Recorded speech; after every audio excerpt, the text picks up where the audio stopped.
but you're not looking at me, you're looking at the camera. Yeah. But I'm here. But it's a vlog. We're talking to the people there, not talking to I'm not talking to you. I don't talk to you. I find it rude.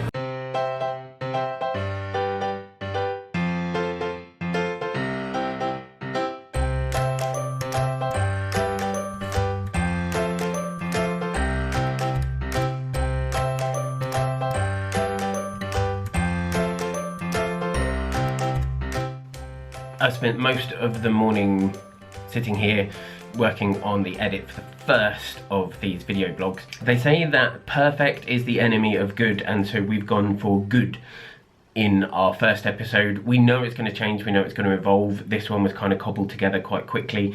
Hopefully this episode is going to be a little bit better, and each subsequent episode will get better and better along the way. It's now exporting and getting ready to upload to YouTube. I'd be lying if I didn't tell you right now that we are both really nervous to press publish on this first vlog because we don't know how people are going to react. It's a nerve-wracking moment hitting publish for the first time on something. It's Sunday night and we've just posted on Facebook our YouTube link for the first video that we did, our introduction. And all day I've been feeling quite sick with nerves. And so we posted it and I just, like, my heart was going and I wasn't sure if we've done the right thing. But I think we have now. It's been really humbling, the reaction from people. And it feels like it is the kind of resource that perhaps people will share. So if you found these videos through someone sharing it with you, we don't expect you to comment, we don't expect you to necessarily interact with us if you're going through this kind of thing privately, but we hope that this helps. Yeah, we really do.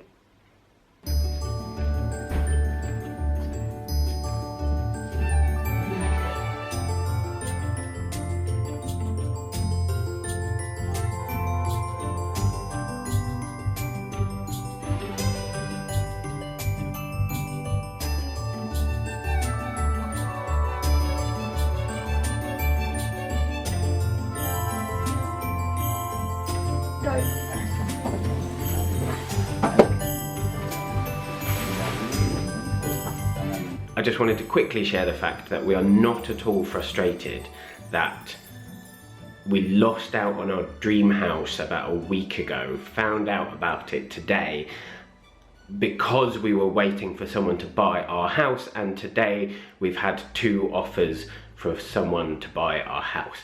Not remotely frustrating at all, but we do need to find another house.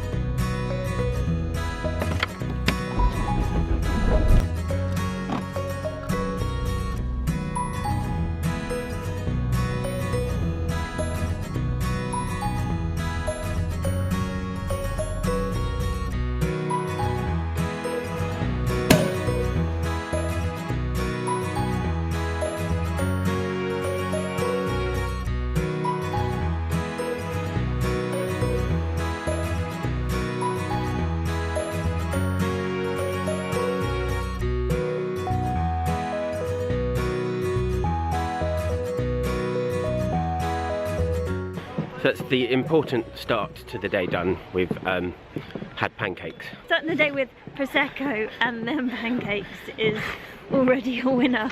So we've spent the morning downstairs in the spa and we've just come up to the bedroom. Well, it's not a bedroom, it's a suite. And it's incredible. So we thought we'd show you around quickly. Welcome to our crib.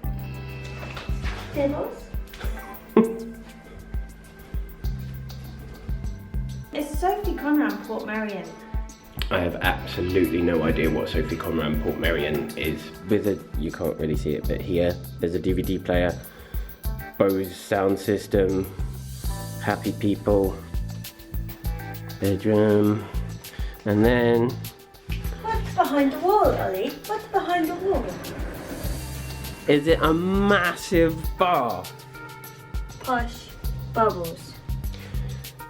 Ah, Would you like to introduce the bathroom? this is the bathroom. Big old shower thing with trees.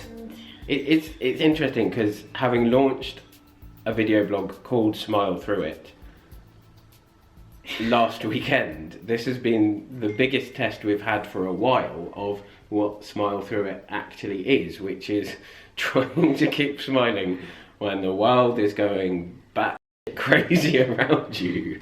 I don't think we've ever had a week like we've had.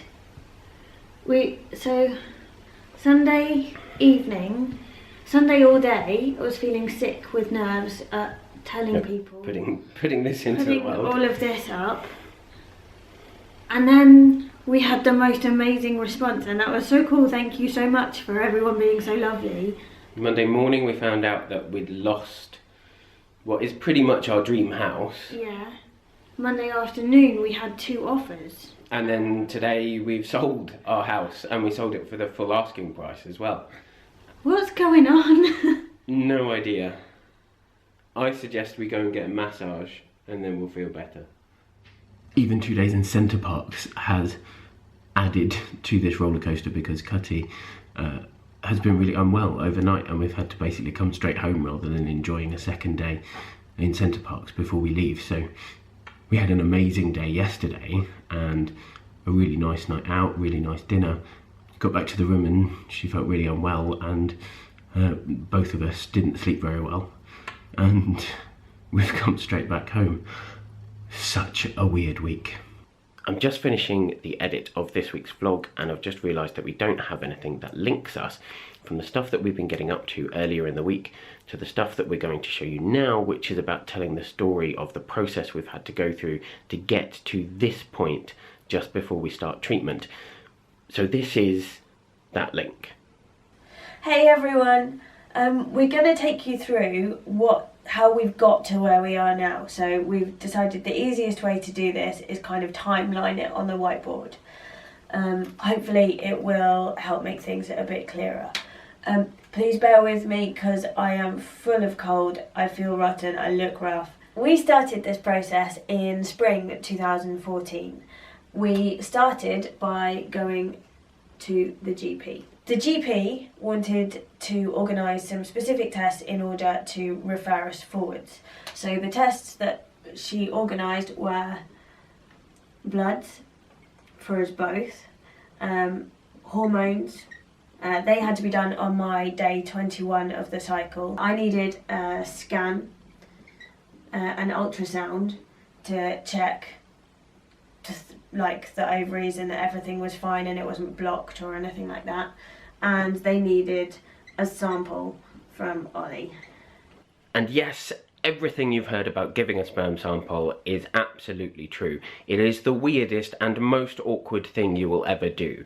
Having to produce into a cup which you then have to keep warm for long enough to get to the hospital, where you wait in a corridor with a whole load of other guys who are standing there having done exactly the same thing just half an hour ago, knock on a door and give it to someone when they open the door. It's weird, it's uncomfortable, it's extremely unpleasant, but it's also a crucial part of the process that you can't skip. The GP then referred us on to our local hospital. Our appointment was a couple of months after we'd been referred, and they took both of our medical and family histories, and then they also wanted some tests before they could refer us on. They wanted to give us bloods for HIV, Hep B and C, chlamydia and genetics. And the genetics is a really important part of this for us. We wanted to make sure that there wasn't a chance that we could bring a child with cystic fibrosis into the world, because although I love my life, I would never wish CF on anybody. Luckily, we already knew that Cutty didn't carry CF, but understandably the consultant wanted to make absolutely sure, because we didn't have any of the paperwork that we could find to prove that she didn't carry it. So she had to have that test done again and make sure we were okay to push forward.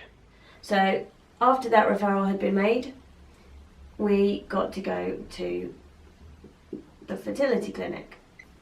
They wanted more genetics testing,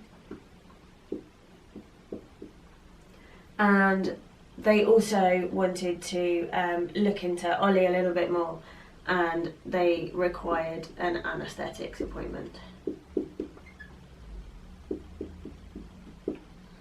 Because my part of this process would require me to be sedated, the medical team at the fertility clinic were really uncomfortable with the idea that I was post-transplant, and they didn't quite know how I might react to sedation and things like that.